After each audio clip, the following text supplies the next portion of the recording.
Prison reform is being discussed today at Michigan State's Capitol. Issues such as locking up people with disabilities, people being locked up for too long, as well as folks being put into solitary confinement. And the compounding issue is, are we making things worse? What are the three top things that Michigan needs to do to reform its prisons?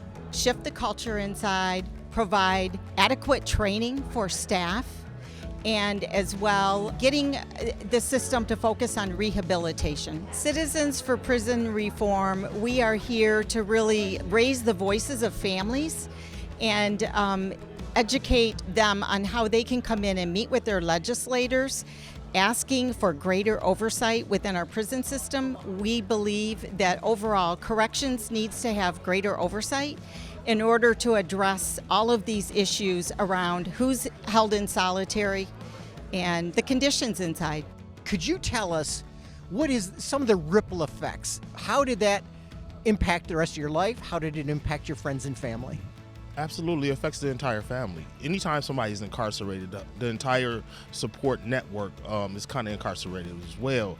And so for children, Michigan, I think, has a 10% parental incarceration rate, which is higher than national average, which is only 7%. So that means all those children are impacted by parents that have been incarcerated. So what happens during that time? What happens during the early days of solitary, and then after months and years, what happens? Honestly, the longer you keep people in solitary, the less their mental health suffers, the longer they're in there. How big is this problem? How many people are there with disabilities in Michigan prisons? When you include mental illness, it's a significant portion. I would say probably realistically more than 50% when you include people with mental illness. What do you think Michigan Corrections can do differently to improve the situation for prisoners with disabilities?